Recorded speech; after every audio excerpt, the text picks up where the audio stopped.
One of the big questions we're always thinking is, what should we not eat? And one of the things that keeps coming up is dairy.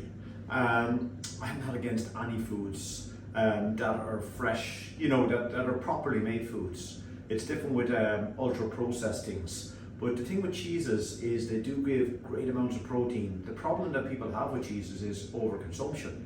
Everything has to be in a little bit of balance, but they're a great way of getting a bit of protein into your dinner. So with I'm using here a kind of a nice semi-hard cheese called Gruyere, cheddar, anything like that will do. But when you're doing any kind of potato or kind of potato skin or stuffed dish, you can't beat a little bit of cheese. And good diet, be it the Mediterranean diet, it's balanced. There's no kind of, you can't eat this, you can't eat that. That's crazy. What you want to do is, it's all about taste, flavor, food that you want to go to, that it's worth a little bit of effort to cook it yourself. So yeah, dairy should be certainly part of any good diet if it doesn't cause you any problems. Like some people have various inflammatory reactions to it, and then of course they can't really eat cheese. But I'm talking in general, you have to figure out all the time what works for you, what doesn't work for you. And to cook these little mushroom dish, what I'm going to just do is put a smidge of olive oil onto a pan.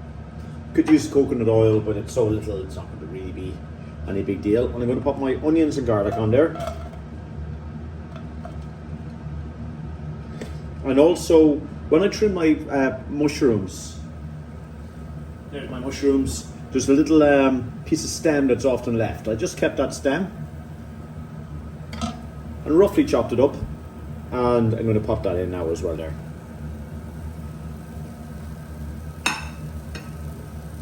Just going to put a pinch of salt in there, a little bit of black pepper,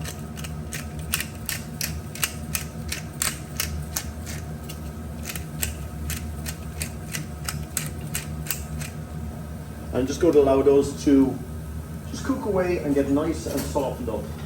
It's a good idea even, I just have my potatoes on boiling there, some lightly salted water. I'm just going to drop a bit of water there and just pop it in there just to speed all of this along. Going to pop a lid on that and just let them cook until they come nice and soft.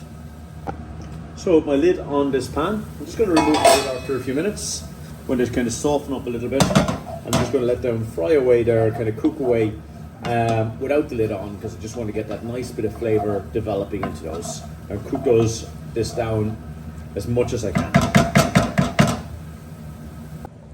So I've just cooked that down nicely, and as you can see, it's just no moisture really left in it. Now you don't have to use red onions, the other tiny onions will do there. I'll put back on the heat there. And now my potatoes, which have just been boiling, I'm just going to pop them in. And the skins, try always use the skins of the potatoes, because that's where the kind of complex minerals and parts of the potatoes are. And then use a fork, I think be better. I'm just simply going to crush those potatoes up and mix it with that nice onion mixture. You see, that's why I like these kind of new seasony kind of potatoes, because they will have that nice kind of floweriness to kind of break up apart lovely and the whole lot. Next up, I'm going to give a nice little drizzle of olive oil there. And into that, I'm going to add my cheese and my parsley.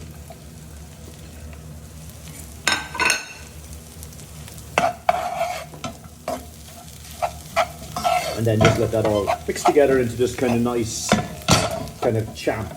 I think you described it. Nice crushed potato with onions, a little bit of cheese, a little bit of parsley. It doesn't have to be too complex.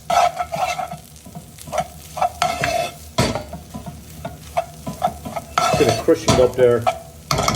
That'll be just nice. And now, another nice heavy pan. You could use an oven, you could just put that on your mushrooms, and you could use an onion.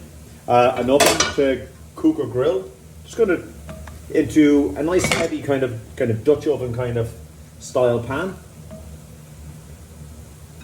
I'm going to just pop my mushrooms I'm going to put a small little smidge of salt on those, and just a little drizzle of olive oil on each one. Also a little bit of black pepper.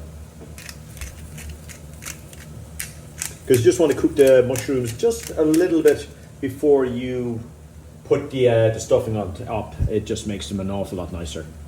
So cover that up and just let them cook for a few minutes, just so they kind of soften up a bit. Now with my mushrooms, just going to toss them over a little bit. Again, using quite a dry pan here.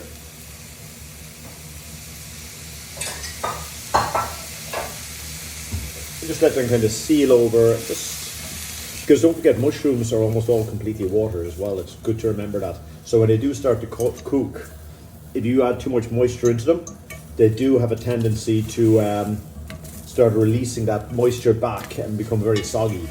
And you want that nice kind of denseness with them. So, having allowed those to just cook for a few minutes, just to kind of lighten out a little bit, into those, my pan is still on there, because that'll be fine. I'm just going to divide my potato mixture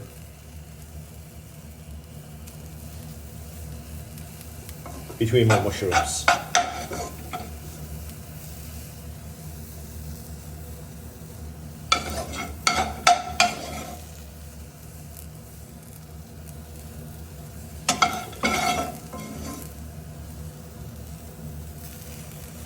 Now again, you could cook these in the oven just as easily.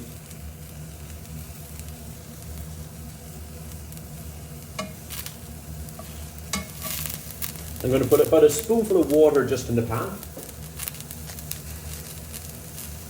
Literally that much. To get a little bit of steam in there. And then cover it up and let it get to a nice kind of cookery temperature.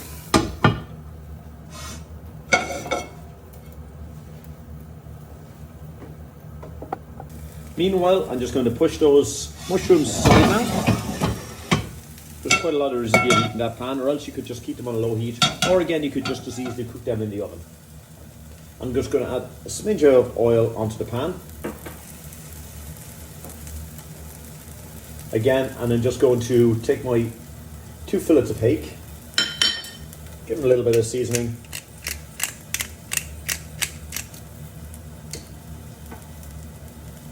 Pinch of salt, and again I'm going to put about a little, flip those over again now, just let them sear off on the skin side first for a few minutes.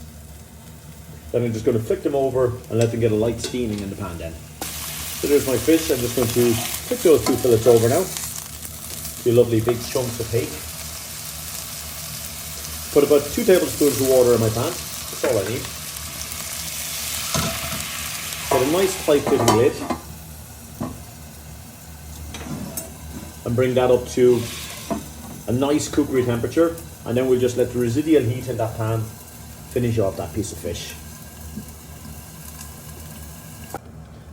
So I just have a little check on my fish there. As you can see, the pan is a little bit on the dry side. Just add about a tablespoon more water, and then again keep your pan quite warm, but then just pull it off and turn it off the heat, and that residual heat should be more than enough to finish that fish perfectly. Now just check on my mushrooms.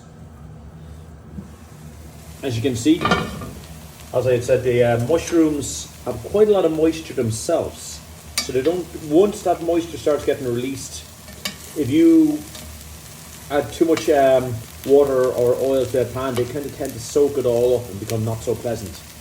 So they're just cooking away nicely themselves there. Now again, I could just as easily cook these in the oven or under the grill or something like that, but I just find it more convenient rather than turning on the whole oven. Another great way of cooking these is the air fryer actually, this kind of a dish. Now finally, just to plate up this little dish. Now, the thing with any fish, the reason I go for the kind of more steaming than frying is I'm trying to protect the nutrients in that fish. So lovely fresh fish there, you can see it's just flaking apart lovely, and it's just, for me, from a nutritional point of view and a taste point of view, we kind of get to like fried food too much, and which you taste is just fried. Just have a little look. So there's our fish. It's cooked when it starts to flake apart. Internal temperature about 70 degrees thereabouts. There's my mushrooms already with my potatoes. As you can see, just nice, rich. And again, you could cook these in the air fryer, any place at all really. They're already almost cooked through anyway, because the potatoes have been pre-cooked.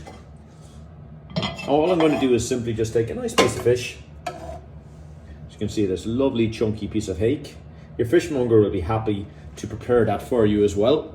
I generally say avoid fish that's been bought in pre-packaged packages. I'm going to pop one of these on for now, and then if somebody wants a bit of extra, they can have it. And that is the bones of that dish. Maybe a little piece of herb, a little bit of dill just to finish it. And you could put a little drizzle of olive oil on your fish. Sometimes that's all your fish needs. And there's our little mushrooms, with stuffed mushrooms, with potatoes, and a nice piece of simply steamed fish. Lovely, simple little dish that's actually full of flavour and really, really nice choice.